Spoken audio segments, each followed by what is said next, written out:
Hello everyone, welcome on my YouTube channel.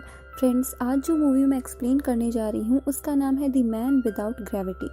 तो movie की शुरुआत में हमें एक हॉस्पिटल दिखाया जाता है और हॉस्पिटल में एक प्रेग्नेंट लेडी अपनी माँ के साथ आती है। अब रात बहुत हो चुकी है, इसलिए हॉस्पिटल में स्टाफ बहुत कम है और उस प्रेग्नेंट लेडी जिसका नाम है नतालिया और उसकी माँ जिसका नाम है एलिना, अब उस प्रेग्नेंट लेडी की डिलीवरी का टाइम बहुत नज़दीक आ चुका होता है, इसलिए उसकी तबीयत बहुत ख़राब होने लगती है। अब क्योंकि रात का समय है और स्टाफ कम है तो डॉक्टर्स भी नहीं होते हॉस्पिटल में। अब डॉक्टर्स नहीं होने की वजह से वहाँ एक नर्स होती है जो नतालिया की डिलीवरी में एलिना की हेल्प करती है। फिर नतालिया की डिलीवरी हो जाती है। अब जब डिलीवरी होती है, बच्चा पैदा होता है, तो तीनों की तीनों बहुत ज़्यादा हैरान हो जाती है। हैरान इसलिए क्योंकि बच्चा पैदा होते ही हवा में उड़ने लग जाता है और नतालिया इस पे बहुत अमेज्ड फील करती है और ऐसा सोचती है कि मेरा जो बेबी है वो किसी मैजिक पावर के साथ में बॉर्न हुआ है और इसीलिए वो अपनी माँ से भी बोलती है कि मुझे एक एंजल बेबी हुआ है। और उसकी माँ एलिना जो बूढ़ी है और बूढ़ी होने के साथ साथ उसे काफ़ी एक्सपीरियंस भी है, वो समझ जाती है कि नतालिया का ये बेबी अब नॉर्मल है, यानी कि ये मैन विदाउट ग्रेविटी है। हाँ, कि ये बच्चा ग्रेविटी के बिना पैदा हुआ है। तो वो तुरंत उस हॉस्पिटल से जाने का डिसाइड करती है, लेकिन नर्स उन्हें सजेस्ट करती है कि अभी अभी इसकी डिलीवरी हुई है तो जाना अभी इतने जल्दी ठीक नहीं रहेगा। लेकिन एलिना बहुत ज़्यादा ओवर प्रोटेक्टिव होती है, इसलिए वो तुरंत वहाँ से जाने के लिए ज़िद करती है और वहाँ से निकल जाती है। दोनों अपने घर पहुँचती है। घर पहुँचने के बाद एलिना नतालिया से पूछती है कि इस बेबी का फादर कौन है, जिस पर नतालिया बोलती है कि मुझे याद नहीं। तो एलिना नतालिया से बोलती है कि ये बच्चा नॉर्मल नहीं है और इस बात को हमें सबसे छुपा के रखना होगा, और अगर ये सीक्रेट गलती से भी बाहर निकल गया तो बच्चे को बहुत मुश्किलों का सामना करना पड़ सकता है। इसके बाद दोनों माँ बेटी मिलकर उस बच्चे का नाम रखते हैं। नाम सेलेक्ट करते हैं वो ऑस्कर। अब ऑस्कर, जो कि एक नॉर्मल बच्चा बिल्कुल नहीं था, जिसे संभालना बहुत मुश्किल था, क्योंकि जब भी ऑस्कर को अकेला छोड़ा जाता वो जाके सीलिंग पे चिपक जाता, जिसकी वजह से उन दोनों माँ बेटी को बहुत सी मुश्किलों का सामना करना पड़ता था। और ये सब देखते रहने के बाद एलिना अपने पोते के लिए एक बेड बनाती है ताकि वो बच्चा ज़मीन पर रहे, और छत पे भी बहुत सारी ऐसी प्रोटेक्टिव चीज़ें लगा देती हैं जिससे जब कभी वो बच्चा सीलिंग पे जाके चिपके तो उसे कहीं चोट ना आए। दोनों को इस बात का भी डर था कि कहीं पे अगर इसको अकेला छोड़ दिया जाए तो हो सकता है ये ऊपर हवा में उड़ के चला जाए और स्पेस में पहुंच जाए। अब टाइम के साथ साथ ऑस्कर बड़ा होता जाता है। अब वो तकरीबन 8 साल का हो जाता है और विदाउट ग्रेविटी होने के कारण उसे कहीं बाहर नहीं जाने दिया जाता, उसे बस घर पे ही रखा जाता है। और घर पर रहने की वजह से वो बहुत कार्टून देखा करता था, लेकिन उसे सिर्फ सुपरमैन के ही कार्टून ज़्यादा पसंद आया करते थे, क्योंकि वो देखता था कि मैं भी सुपरमैन की तरह ही उड़ सकता हूँ। इसीलिए वो खुद को भी एक सुपरमैन ही समझा करता था। ऑस्कर कई बार अपनी मॉम से पूछता था कि मुझे बाहर क्यों नहीं जाने दिया जाता, तो उसकी इस बात को हमेशा इग्नोर कर दिया जाता था। कई बार वो घर की विंडो से बाहर झांक कर देखता था, जहाँ वो नॉर्मल लोगों को चलता फिरता दिखता था, बात करते हुए दिखता था। उसे बाहर बहुत सारी अपनी एज के बच्चे दिखाई देते थे जो स्कूल जाया करते थे।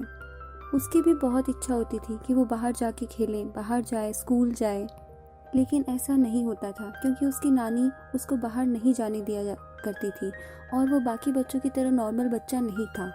उसकी नानी उसे कहती है कि तुम्हें घर पर रह के ही अपनी स्टडी करनी होगी। इस बात पर ऑस्कर की मदर को गुस्सा भी आता है। वो उसकी नानी से कहती है कि हम कब तक ऑस्कर को घर पे रखेंगे, कब तक ये ऐसे ही रहेगा।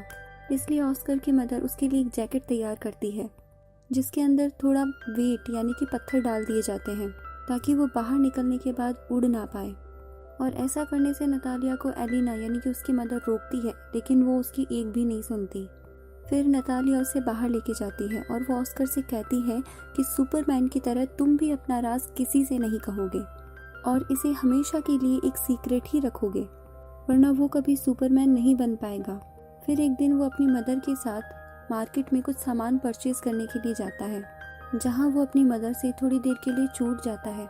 तो इस टाइम वो एक छोटी बच्ची से मिलता है जिसका नाम अगाथा होता है और ऑस्कर उससे टकरा जाता है, जिसकी वजह से अगाथा के हाथ का सामान नीचे गिर जाता है। और ये देखने के बाद अगाथा ऑस्कर पे बहुत चिल्लाती है और अपना सामान उठवाती है और उस सामान में से 2 पानी की बोतल निकालकर वो ऑस्कर के हाथ में पकड़वा देती है और कहती है कि ये तुम्हारी पनिशमेंट है कि तुम इन बॉटल्स को मेरे साथ मेरे घर तक पहुंचाओगे। पहले तो ऑस्कर उसे मना कर देता है, लेकिन बाद में अगाथा उसको मना लेती है और ऑस्कर की माँ उसके पास नहीं थी, इसलिए वो अगाथा के साथ उसके घर तक चला जाता है। अब ऑस्कर के हाथ में वो 2 पानी की बोतल्स भी होती है, साथ ही उसकी जैकेट के अंदर वो पत्थर भी रखे होते हैं, इसलिए वो बहुत ज़्यादा हैवी फील करने लग जाता है और इसी वजह से वो अपनी पॉकेट की जो पत्थर है वो निकाल कर बाहर फेंक देता है। अब रास्ते में चलते चलते बातें करते करते अगाथा और ऑस्कर फ्रेंड्स बन जाते हैं।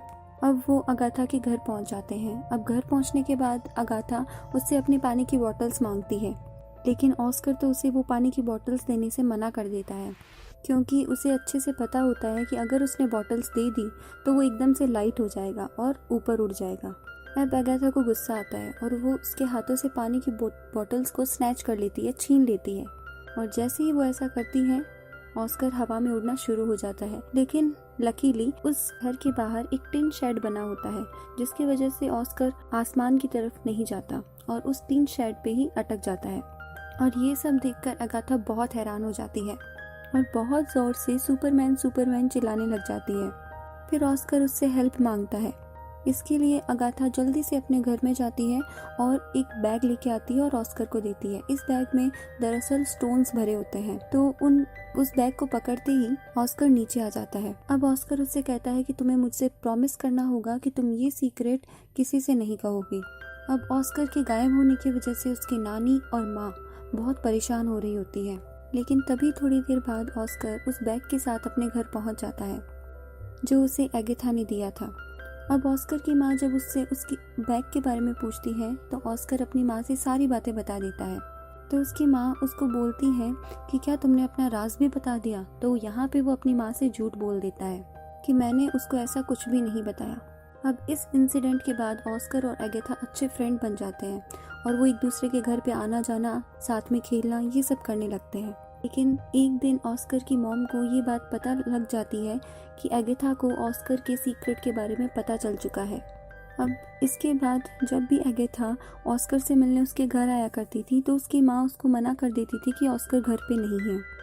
अब से ऑस्कर ज़्यादातर अपना समय विंडो पे बिताने लग गया था, जिससे आसपास के नेबर्स की निगाह उस पे गई। तो नेबर्स सोचते हैं कि ऑस्कर की मदर और उसकी ग्रैंड मदर उस पर जुल्म कर रहे हैं, यानी बच्चे को वो बांध के रख रहे हैं, उसे घर से बाहर नहीं निकलने दे रहे हैं। और ये सारी बातें सोच कर वो सारी लेडीज मिलकर पुलिस को इन्फॉर्म कर देती है। अब नेक्स्ट डे उनके घर पे पुलिस आ जाती है और पुलिस सारी इन्वेस्टिगेशन के बाद बोलती है कि इसको स्कूल जाने दिया जाए और इसी वजह से ऑस्कर की मदर उसका एडमिशन स्कूल में करवाती है। अब दोनों माँ बेटी बहुत ज़्यादा टेंशन में आ जाती है। वो ऐसे सोचती है कि ऑस्कर कभी भी नॉर्मल लाइफ नहीं जी पाएगा। इसी टेंशन में वो रोने लग जाती है। अब वो डिसाइड करती है कि वो इस जगह को छोड़ दे ताकि ऑस्कर को ज़्यादा परेशानियों का सामना नहीं करना पड़े, और वो एक दूसरी लोकेशन पे यानी कि काफ़ी दूर जाके शिफ्ट हो जाते हैं। फिर हमें कुछ सालों के बाद का सीन दिखाया जाता है जहाँ पे ऑस्कर और भी बड़ा हो गया है और उसकी मदर ओल्ड हो चुकी होती है और उसकी नानी की डेथ हो चुकी होती है। इसके बाद हम ये भी देखते हैं कि ऑस्कर के पास अभी भी वो बैग होता है जो उसे अगाथा ने दिया था। वो इस बैग को अपने से कभी दूर नहीं किया करता था। वो तो सोते वक्त भी इस बैग को अपने साथ लेके सोता था, उसे इससे इतना लगाव था और उसका लाइफस्टाइल अभी भी वही है जो बचपन में था। ऑस्कर और उसकी माँ एक दूसरे का बहुत ख्याल रखते थे, लेकिन ऑस्कर अंदर से ही घुट रहा था क्योंकि उसकी लाइफ बिल्कुल भी चेंज नहीं हुई थी। वो घर के अंदर ही अंदर रहता और बाहर के सराउंडिंग से वो एकदम से अलग था। अब वो अपने इस सीक्रेट को छिपाते छिपाते बहुत परेशान हो गया था। तभी वो सोचता है कि अगर मेरी ये एबिलिटी दुनिया को पता चली तो मैं दुनिया में बहुत ज़्यादा फेमस हो जाऊंगा। इसका एक कारण ये था कि उसका सुपर हीरो सुपरमैन था। तो वो ये सोचता था कि अगर दुनिया को पता चल जाए कि मैं मैन विदाउट ग्रेविटी हूँ तो मैं बहुत जल्दी फेमस हो जाऊँगा और मुझ पे भी मूवीज़ बनेगी और बुक्स भी लिखी जाएगी। और जब वो अपनी मॉम से ये सब बोलता है तो वो उसे समझाती है कि तुम ऐसा कुछ भी नहीं करोगे, क्योंकि उसकी माँ उसको खोने से बहुत डरती थी। अब कुछ समय तो वो पेशेंस रखता है, लेकिन बाद में वो पेशेंस नहीं रख पाता है और फिर वो एक दिन टीवी पे एक रियलिटी शो देखता है।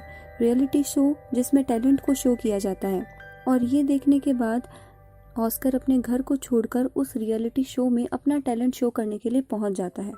और जैसे ही वो अपना ये टैलेंट दुनिया को दिखाता है तो वो दुनिया में रातों रात फेमस हो जाता है और वो शो भी बहुत ज़्यादा फेमस हो जाता है। अब ऑस्कर रातों रात एक सुपरस्टार बन चुका था और सभी लोगों को ये बात पता लग चुकी थी कि ऑस्कर मैन विदाउट ग्रेविटी है।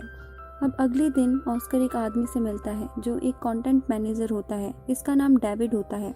वो ऑस्कर से कहता है कि मैं तुम्हारी फेमस होने में मदद कर सकता हूँ। वो ऑस्कर से ये भी कहता है कि हम बहुत बड़े बड़े शो करेंगे पूरी दुनिया में और इसकी वजह से तुम पूरी दुनिया में फेमस भी हो जाओगे।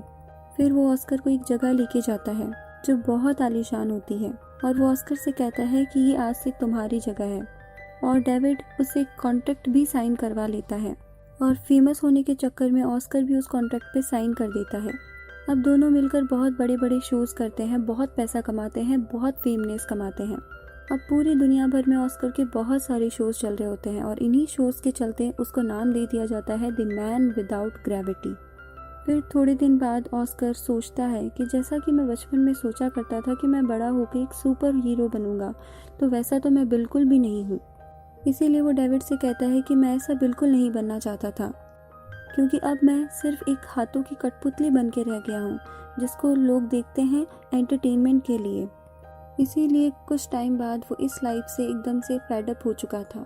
हालांकि उसके ऊपर बहुत सारी बुक्स भी लिखी जाती हैं, डॉक्यूमेंट्रीज भी बनाई जाती हैं, मूवीज़ भी बनाई जाती हैं, लेकिन फिर भी वो बहुत ज़्यादा बोर हो चुका था, बहुत ज़्यादा ऊब गया था। कुछ मैगजीन्स के अंदर तो उसकी माँ को और नानी को बहुत बुरा भला कहा गया था और इन बातों के चलते ही ऑस्कर अपने एक लास्ट शो में, जिसमें वो एक एंजल बनता है और उसको बहुत बुरा फील हो रहा होता है, तो वो यहाँ ऑडियंस को बहुत ज़्यादा बुरा भला कहना शुरू कर देता है। इसके बाद वो अपनी मॉम के पास जाता है और अपनी मॉम से कहता है कि मैं अब ये सारी चीज़ें छोड़ना चाहता हूँ। इसके बाद वो डेविड के पास वापस जाता है और कहता है कि मेरे लास्ट शो के बाद से मैं मशहूर नहीं हूँ, यानी कि मैंने लोगों को बहुत बुरा भला कहा था और अब मैं ये काम छोड़ना चाहता हूँ। लेकिन डेविड उसे कहता है कि तुमने इस काम के लिए मुझे एक कॉन्ट्रैक्ट साइन करके दिया था, इसीलिए तुम इसे ऐसे ही नहीं छोड़ सकते। ऑस्कर तो अपनी इस लाइफ से बहुत परेशान हो चुका था, इसलिए वो डेविड से कहता है कि तुम लोगों से जाके ये कह सकते हो कि द मैन विदाउट ग्रेविटी मर चुका है, यानी कि अब वो इस दुनिया में है ही नहीं, या फिर हवा में कहीं उड़ के जा चुका है, जिसके बारे में मुझे कुछ भी मालूम नहीं। अब इसके बाद वो अपनी मॉम के पास जाता है और उनसे गुड बाय बोलता है, क्योंकि वो अपनी इस लाइफ से परेशान हो चुका था। फिर हमें अगले दिन का सीन दिखाया जाता है जिसमें न्यूज़ चैनल पे ये न्यूज़ चल रही होती है कि द मैन विदाउट ग्रेविटी अब मर चुका है। अब लोग तरह तरह की बातें करते हैं और ऑस्कर की माँ नतालिया भी अब अकेला रहना शुरू कर देती है। अब ऑस्कर के मर जाने की वजह से, यानी उस न्यूज़ की वजह से, बहुत सारे लोग ऑस्कर के घर पे आना शुरू कर देते हैं, पूछताछ करना शुरू कर देते हैं, लेकिन ऑस्कर की मदर उन्हें कुछ नहीं बताती थी। अब इसी तरह से कई साल निकल जाते हैं और इसी दौरान ऑस्कर की मदर की भी डेथ हो जाती है। फिर हमें दिखाया जाता है कि ऑस्कर अभी भी जिंदा है। वो एक व्हील चेयर पर अपनी ज़िंदगी काट रहा होता है। उसने अपनी बियर्ड भी काफ़ी बढ़ा ली, जिसकी वजह से वो पहचान में भी नहीं आ रहा था। उसने अपना नाम भी चेंज कर लिया था और साथ ही साथ वो एक जॉब भी करता था, एक होटल के अंदर एक रिसेप्शनिस्ट की जॉब। उसका बिहेवियर लोगों के लिए बहुत अच्छा था, जिसकी वजह से लोग उसे बहुत पसंद करते थे। एक दिन होटल के अंदर उसकी बचपन की फ्रेंड एगेथा उसको मिल जाती है। ऑस्कर उसको नहीं पहचान पाता, लेकिन एगेथा उसको पहचान जाती है, क्योंकि ऑस्कर ने अभी भी वो बैग ले रखा था जो एगेथा ने बचपन में उसे दिया था। अब एगेथा उसका पीछा करना शुरू कर देती है, जिसके बाद उसे ये भी पता लगता है कि ऑस्कर ने अभी तक शादी नहीं की है। एगेथा अपनी पहचान बताती है, जिसकी वजह से दोनों बहुत ज़्यादा खुश होते हैं। इसके साथ हमें एगेथा के बारे में पता चलता है कि एगेथा की ज़िंदगी बहुत ही ज़्यादा बुरी तरह से गुजर रही होती है। वो अपनी इस लाइफ से बहुत ज़्यादा परेशान थी, क्योंकि वो पैसे कमाने के चक्कर में एक ऐसे प्रोफेशन में चली गई थी जिसको लोग बहुत बुरा समझते हैं। और उसके इस गंदे काम में ऑस्कर उसको मोस्टली एक नए आदमी के साथ देखा करता था, जो ऑस्कर को बिल्कुल अच्छा नहीं लगता था। लेकिन फिर भी ऑस्कर अपने दिल की बात एगेथा को बताना चाहता है, लेकिन एगेथा अब बहुत ज़्यादा चेंज हो चुकी होती है, जिसकी वजह से वो ऑस्कर की बातों पर ध्यान नहीं देती। लेकिन जैसे जैसे टाइम बीतता है वो दोनों एक दूसरे को समझने लगते हैं और लास्ट में शादी भी कर लेते हैं। और शादी के बाद में वो फिर से उसी घर में चला जाता है जहाँ पर वो बचपन में रहा करता था। और इसी के साथ हमारी ये मूवी एंड हो जाती है। होप आपको मूवी अच्छी लगी हो। तो अब हम मिलते हैं नेक्स्ट एक्सप्लेनेशन के साथ।